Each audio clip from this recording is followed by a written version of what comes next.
Hello students. तो हमने उस दिन ख़त्म किया था कूलम्स लॉ के न्यूमेरिकल्स पे। तो कूलम्स लॉ के न्यूमेरिकल्स बहुत सारे हैं, तो हम मेन टाइप्स को कवर करेंगे, बाकी आप उनकी प्रैक्टिस करोगे फर्दर। उस दिन हमने एक न्यूमेरिकल किया था +e और +4e का, जिसमें दोनों ही चार्जेस का साइन क्या था, पॉजिटिव था। तो आज मैं एक डिफरेंट टाइप ले रही हूँ जिसमें एक चार्ज पॉजिटिव है बट दूसरा नेगेटिव है। तो स्टेटमेंट पढ़ते हैं। 2 point charges +e and -9e are placed at distance apart. Where should the third point charge Q should be placed on the line joining such that it is in equilibrium? तो equilibrium का मतलब हम उस दिन समझ चुके हैं कि इक्विलिब्रियम का मतलब कि ये Q वाला चार्ज कहीं नहीं जाएगा, इस पे फोर्सेस लगेंगी पर नेट फोर्स क्या होएगी, उस पर ज़ीरो होगी। जब नेट फोर्स ज़ीरो होएगी तो वो इक्विलिब्रियम में होएगा। तो देखते हैं उस दिन हमने क्या किया, दो चार्जेस लिए। जैसे यहाँ पे हमें चार्ज गिवन है +e और -9e, तो मैंने इस Q को लाइन जॉइनिंग के ऊपर रख दिया। पहले एक बार ये डिस्कस करते हैं। अगर मैंने लाइन जॉइनिंग के ऊपर रखा तो इस चार्ज के कारण जो इस पर फोर्स लगी, क्योंकि दोनों पॉजिटिव है, रिपल्सिव हुई F1, और इसके कारण जो इस पर फोर्स लगी वो अट्रैक्टिव हुई, इसलिए ये चार्ज इसके तरफ अट्रैक्ट होएगा। तो ये है लाइन जॉइनिंग। लाइन जॉइनिंग के ऊपर ही F2 एरो आया है, जबकि F1 का एरो जो है that is outwards the line joining. तो ये दोनों जो फोर्सेस हैं वो तो एड अप हो रही हैं, सेम डायरेक्शन है, तो फोर्स तो कभी कैंसिल होगी नहीं, फोर्स तो बल्कि बढ़ रही है। तो ये चार्ज इक्विलिब्रियम में हो ही नहीं सकता, ये चार्ज इधर जाएगा। तो चार्ज को इक्विलिब्रियम में हम अगर दो चार्जेस का साइन ऑपोजिट है तो लाइन जॉइनिंग के ऊपर नहीं रख सकते, तो वो कभी भी इक्विलिब्रियम में नहीं आएगा। तो यहाँ पे क्या एक्सप्लेन किया हुआ मैंने कि ये कंडीशन तो पॉसिबल नहीं है। तो दूसरी देखते हैं, ये +e चार्ज, ये -9e चार्ज, तो चाहे तो चार्ज को इधर रख दो चाहे इधर रख दो। तो मैंने ये Q चार्ज को e और -9e की लाइन जॉइनिंग से लेफ्ट की तरफ रख दिया। अब इस चार्ज पे जो इसकी वजह से फोर्स लगेगी F1, ये लाइन जॉइनिंग आउटवर्ड्स F1, और दोनों के बीच में डिस्टेंस लिया हमने R, Q से E का डिस्टेंस माना x, तो ये टोटल क्या हो गया R+x। तो F1 की मैग्नीट्यूड ली है पहला चार्ज, दूसरा चार्ज 4πε0, दोनों के बीच में डिस्टेंस x का स्क्वायर। तो ये दोनों के बीच की जो फोर्स है वो रिपल्सिव है, ये मेंशन कर दिया हमने। उसके बाद F2 जो इस पे लग रही है, किसके कारण, इसकी वजह से, जो इसकी वजह से लगेगी इस पे फोर्स, तो वो ये है लाइन जॉइनिंग। लाइन जॉइनिंग पे इनवर्ड्स ये इधर जाएगा, रिपेल नहीं करेगा, ये चार्ज अट्रैक्ट होएगा। तो F2 की ये डायरेक्शन मेंशन्ड है, तो उसकी मैग्नीट्यूड ली हमने F2 की, Q, दूसरा चार्ज 9e, 4πε0, टोटल डिस्टेंस इनके बीच में R+x का स्क्वायर। तो ये फोर्स कौन सी है, अट्रैक्टिव है। तो Q के इक्विलिब्रियम में होने की, और ये चीज़ भी हमारी जो है सेटिस्फाई कर रही है कि एक फोर्स एक डायरेक्शन में है तो दूसरी उससे ऑपोजिट डायरेक्शन में है, तो मीन्स इन दो फोर्सेस को कैंसिल किया जा सकता है अगर डिस्टेंसेस कम ज़्यादा कर दें। तो अगर ये चार्ज इक्विलिब्रियम में है तो मतलब F1 F2 दोनों इक्वल होंगी, तो वो डिस्टेंस निकालना है कि कहाँ पे इस Q चार्ज को रखा जाता है कि ये दो फोर्सेस इक्वल हो जाती हैं। तो Q1 और Q2 की वैल्यूज़ पुट की, आपके पास ये आया। उसके बाद हमने एडजस्ट किया इनको, स्क्वायर रूट लिया, तो आपके पास x की वैल्यू ये आई। तो इट मीन्स x की वैल्यू ये जो है वो R/2 है। इनसे हाफ डिस्टेंस पे आप Q को रखते हो तो Q किस में आता है, इक्विलिब्रियम में आता है। तो आपका नेक्स्ट न्यूमेरिकल है, this is for the practice.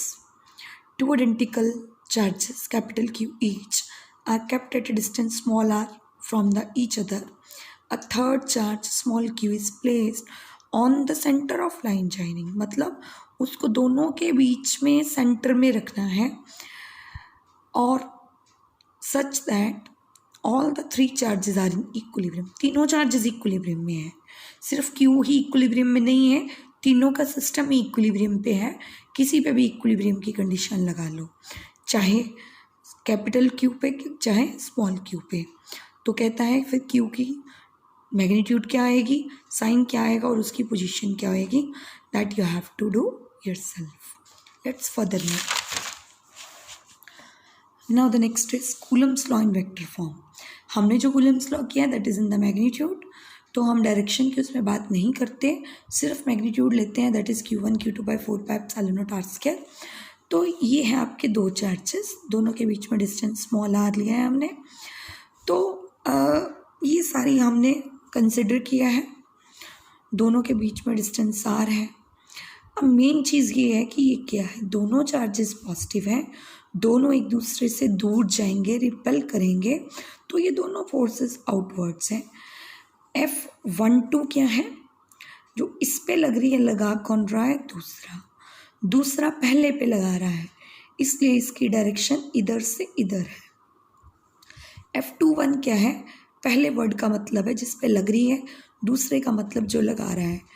Q2 पे लग रही है, लगा कौन रहा है, फर्स्ट वाला, तो इसलिए पहला चार्ज दूसरे पे लगा रहा है, पहले से दूसरे की तरफ उसकी डायरेक्शन है।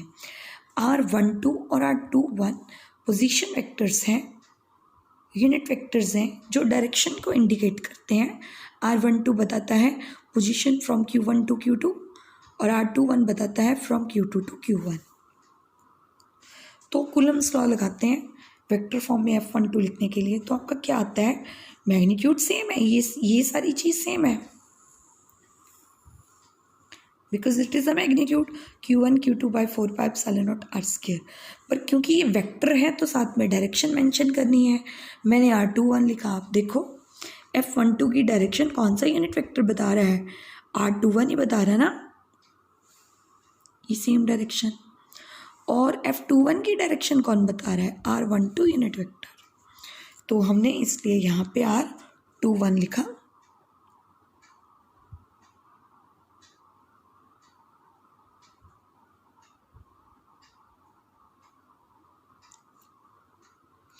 तो F21 की डायरेक्शन R12 यूनिट वेक्टर बता रहा है, तो यहाँ पे मैंने मेंशन कर रखा है this is magnitude only and this unit vector gives the direction of F12 और this for the F21।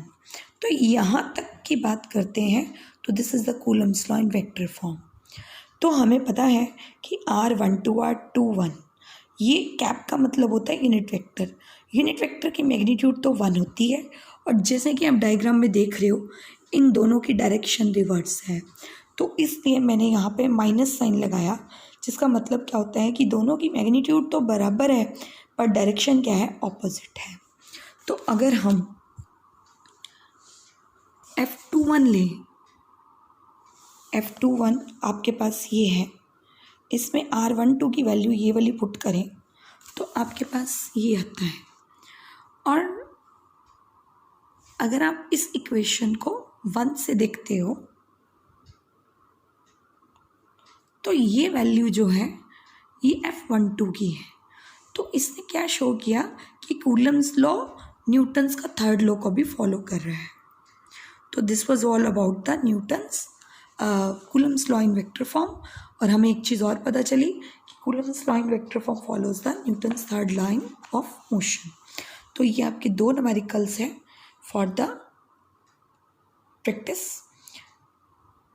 You can note it down. नीचे आंसर्स लिखे हुए हैं, आप इसको नोट कर सकते हो, और ये आपका होमवर्क है।